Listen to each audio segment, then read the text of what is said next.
Too Simple J here, man. What's up with it, man? Back at it again with another video. It's been a minute since y'all seen me on the channel. Shit, it's been probably about a year, maybe a little bit more. That's tough. But we back at it again. I've just been grinding at the work, you know. Working at Home Depot, gotta grind, gotta get that paper, because YouTube not paying me yet. TikTok not paying me yet. No, I'm not getting paid from none of this social media stuff. So, you know, I have to get in my bag and go to work. That's tough. So if you guys want to save me and get me out of that, get me out the 9 to 5, you feel me? If you're messing with the videos, leave a like, hit the subscribe button, share it to the homies, share it to your grandma, your fish, your dog, your auntie, your sister, your fish. Like, come on, man. Alright, bro. As of right now, we got a video popping. I've never watched this dude before. Not once have I watched him before. So, I watch a lot of Lore Lodge. I watch a lot of Wendigoon. I love those two. So, Go peep their channels if you ain't peeped them. But right now we got this video. I've never seen him before. It's called The Forest So Evil It's Illegal to Enter. We're gonna have to see what it's all about, my guy. That's tough. I have to start today's video with a disclaimer. Forgot to say, I'm 21. I can legally smoke the trees on here now. Nobody can say nothing to me. You feel me? Let's get that poppin', man. I don't only just smoke the joints, I got the wraps down here too, you feel me? So we still start blowing those on these videos, man. Shout out DJ Ghost. Shout out The Wave. Don't go to Dudleytown, Connecticut. This is not a prank, it's not a stunt, it's not clickbait, it's the truth. I'm confident that at the end of this video, there are gonna be people that want to go.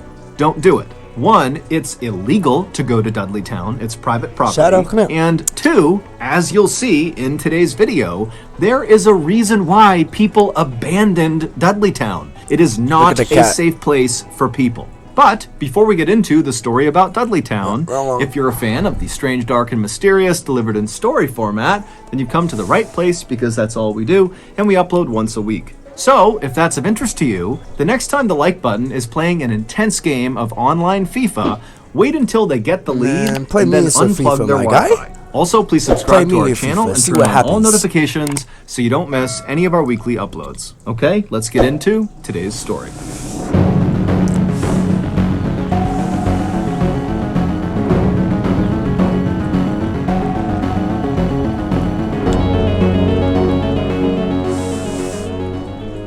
It was a bright summer day in 1906, and Dr. William C. Clark and his wife Harriet were driving slowly through a beautiful part of northwestern Connecticut called Litchfield County.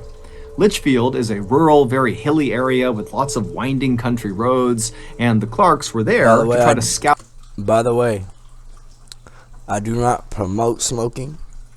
I don't promote none of that. If you want to, you do. I do.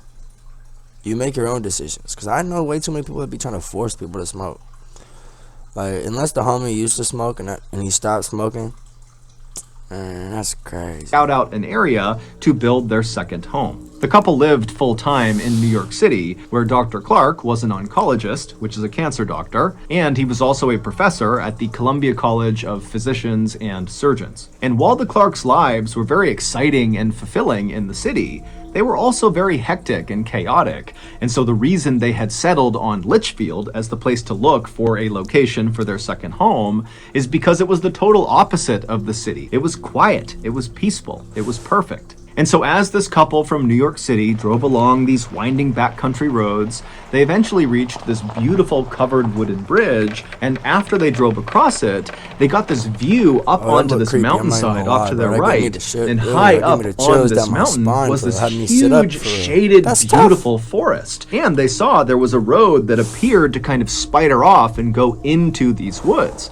Now, the couple had no idea what was up there, but it was just so beautiful, and they were immediately so drawn to it that they decided they would go check it out and see if maybe there was a spot for their second home in these woods. And so Dr. Clark took the car and he went up this access road, and very quickly, as they began climbing up this hillside, the road became very bumpy and overgrown. It was pretty obvious that not many cars were driving into these woods, and so before they even reached the tree line, Dr. Clark had to pull the car over and park it on the side of the road, and then he and Harriet got out and then on foot they continued up towards the forest. And once the couple actually entered the forest, immediately the sunlight faded because the canopy over their heads was so thick, and the air became cool and refreshing. And after walking for only a couple of minutes, the forest, which at first seemed very still and quiet, suddenly became alive. They could hear birds chirping and animals running around and insects buzzing. And then up ahead, they saw there was this field off to the side of the road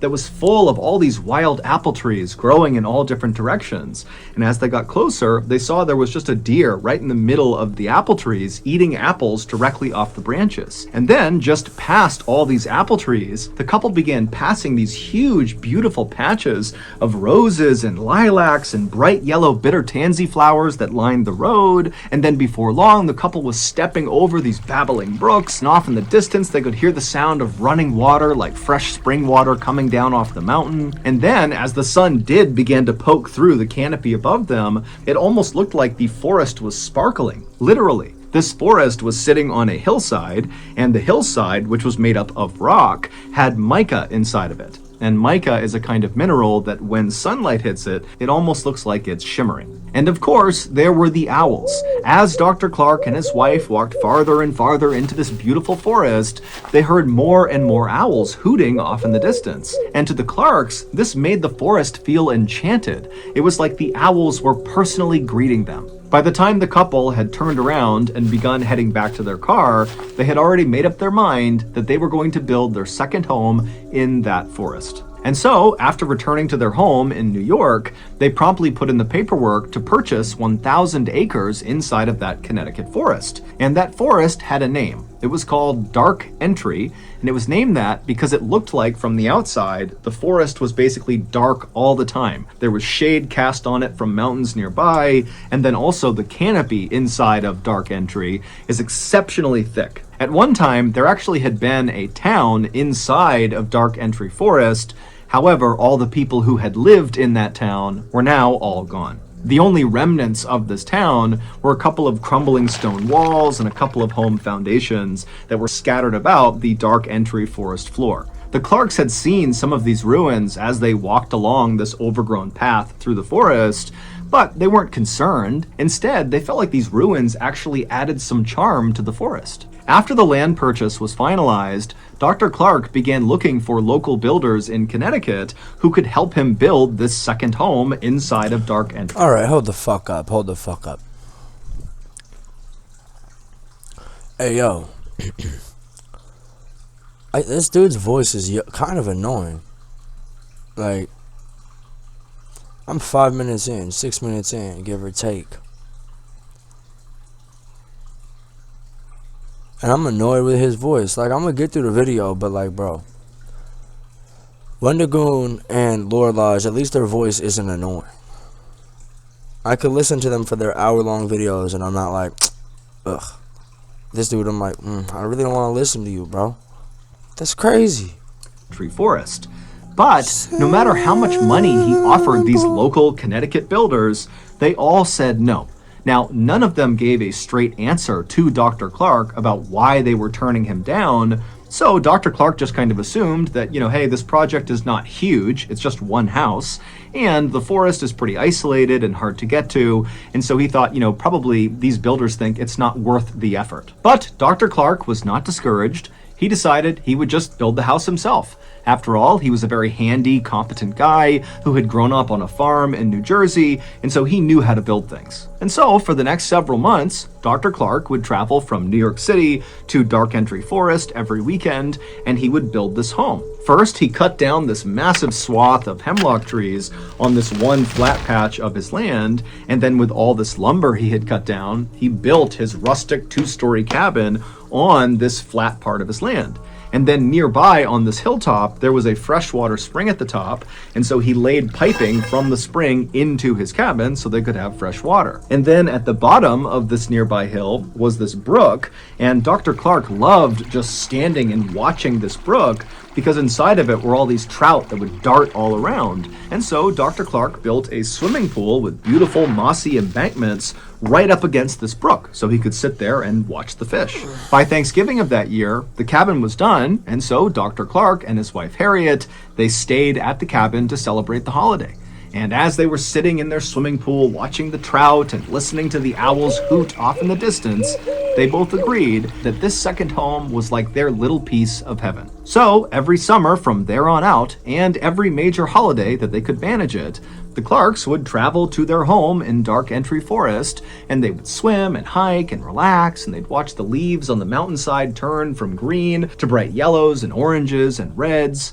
It was perfect. That is, until 1918. That summer, the couple was in their second home in the forest when Dr. Clark was suddenly called back to New York to attend to a medical emergency. Harriet was very upset at the prospect of suddenly being left alone in this cabin in the middle of the forest by herself for who knows how many days. And so when she dropped her husband off at the nearby train platform, she made him promise that he would come back soon, and he said he would. And then Dr. Clark got on the train, it took off, and Harriet just stood there with her arms crossed, watching it as it chugged along off into the distance. From his comfortable seat on that train, Dr. Clark had no idea that his wife was about to endure a nightmare while he was gone.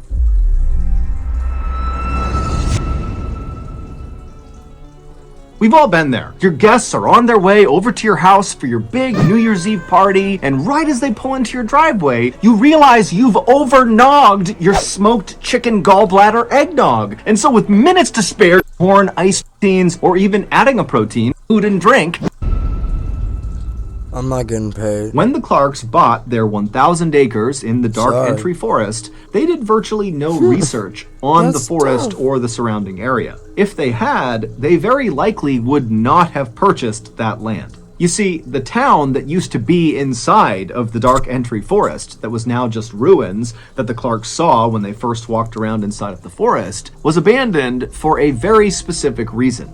It was cursed. At least that's what the locals say. And in fact, that was the reason why no builders in the area were willing to go with Dr. Clark into the forest to go build his house, because they were too scared to go anywhere near the ruins of this cursed town. This town, which was known as Dudleytown, was first settled sometime in the 1740s. At first, it was just a couple of people and a couple of small structures, but pretty quickly, 30 families had moved in, and it was a thriving little town. But as the 1700s came to a close, terrible things began to happen to residents of this town. First, there was the Carter family.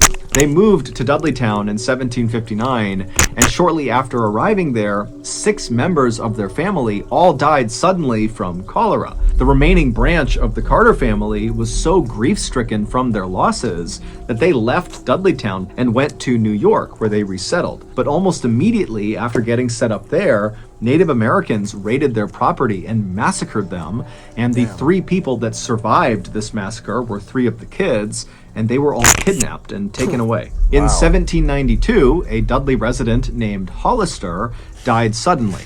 Now, we don't know if he fell off a roof or if he was murdered, no one really knows, but what we can agree on is that his untimely death happened in the home of a man named Tanner. And Tanner, following Hollister's death, suddenly just began obsessively talking about these strange creatures he was seeing out in the woods at night, kind of roaming around the Dark Entry Forest. And he talked about it all the time, and nobody listened to him.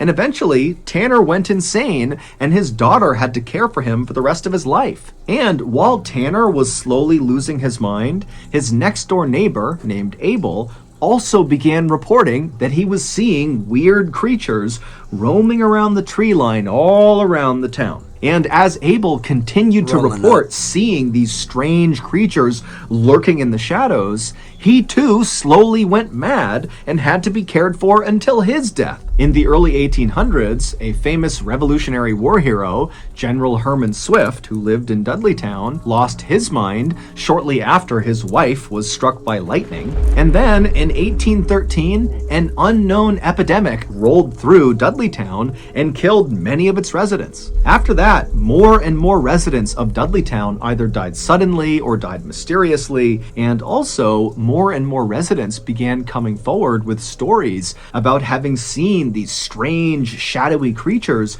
moving around the tree line at night. By about 1900, all the Dudleytown residents had either died or simply just left, abandoning their homes, except for one family. the Brophies. But in quick succession, the Brophy family's sheep all died, then the mother died of tuberculosis, then the 2 sons were accused of theft in a nearby town, and then they just disappeared, leaving one person, John Brophy, the father. But the Brophy family home burned to the ground, and so John, who was overcome with grief, just wandered off into the forest and was never heard from again.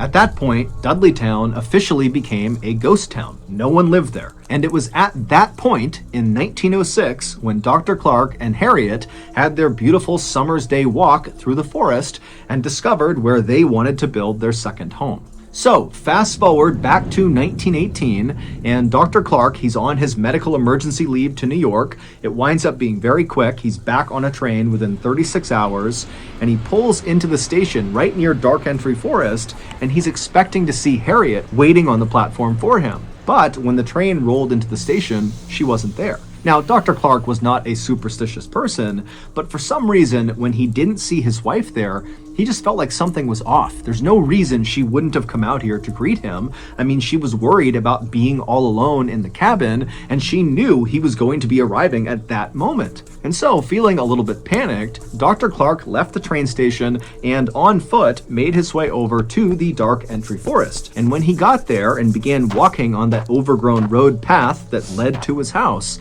immediately, as soon as he was within the shade of the trees, he began hearing these owls hooting very loudly off in the distance. Now, normally, the sound of these owls hooting made him feel welcome, but this time he felt scared. He felt like something was wrong up ahead. I'm not gonna lie to you, bro. The way he adds sounds is hella fire, bro. Especially real fucking loaded.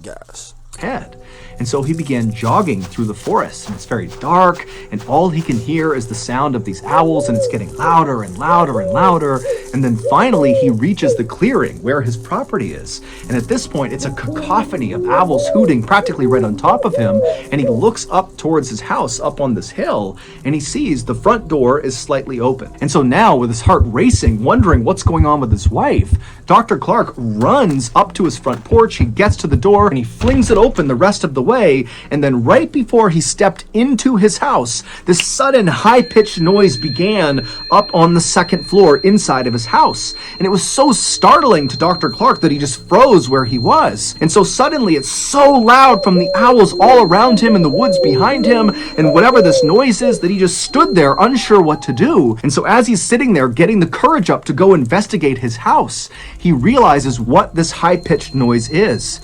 It's the sound of maniacal, insane laughter coming from the second floor. Sensing his wife had to be in danger, the doctor charged up the nearby steps up to the second floor, and he could tell this laughter, this high-pitched laughter, was coming from the master bedroom. And so he ran down the short hallway, he got in front of the closed door that led into the master bedroom, he slowly opened it up, and there, in the back corner of his room, was his wife. She was on the ground, rolled up in a ball, facing the door. Her hands were clenched in fists, her eyes were open and unblinking, and her mouth was open wider than was humanly possible. And as he's staring at his wife, wondering what's going on, he realizes this insane, high-pitched laughter is coming from his wife. But it doesn't even look like it's coming out of her. Her chest is just heaving, her mouth is staying open, and the laughter is just coming out of her. And so the doctor just stood there watching his wife, who's staring directly at his eyes. And finally, he just got so scared, he turned and he ran. During Dr. Clark's 36 hours he was away in New York, something happened to his wife. We don't know what it was, but it caused her to lose her mind. The only thing she would talk about was the strange creatures she saw out in the forest. By some accounts, Harriet spent the rest of her life in a mental asylum. By other accounts, she went back with Dr. Clark to New York, where she took her life. Today, Dudleytown is not only still abandoned, but it is also illegal to visit. However, people do still sneak into Dudleytown and walk around the ruins, and many of them have reported feeling these pockets of cold air where there shouldn't be cold air, and also some others have said as they've been walking, they've felt phantom hands slap them and push them. Some have said they've taken photographs inside of the Dark Entry Forest near Dudleytown, and they've captured strange, shadowy figures that they couldn't see with their naked eye. The famous paranormal couple, Ed and Lorraine Warren, shot a special series in the 1970s inside of the Dark Entry Forest, and they declared the area around Dudleytown was demonically possessed. So that's going to do it. If you got something out of this episode and you haven't done this already, the next time the like button is playing an intense game of online FIFA, wait until they take the lead and then unplug the Wi-Fi. Also, please subscribe to our channel and turn on all notifications so you don't miss any of our weekly uploads. We have a podcast called the Mr. Alrighty. Ball. That was fire. I'm not gonna lie. His voice, kind of annoying. Video, fire. All around, I'd watch another video of his. The sound effects, amazing. A1. Well loaded, bro. Them sound effects is really him. Well, I'll catch y'all in the next video. Have a great day.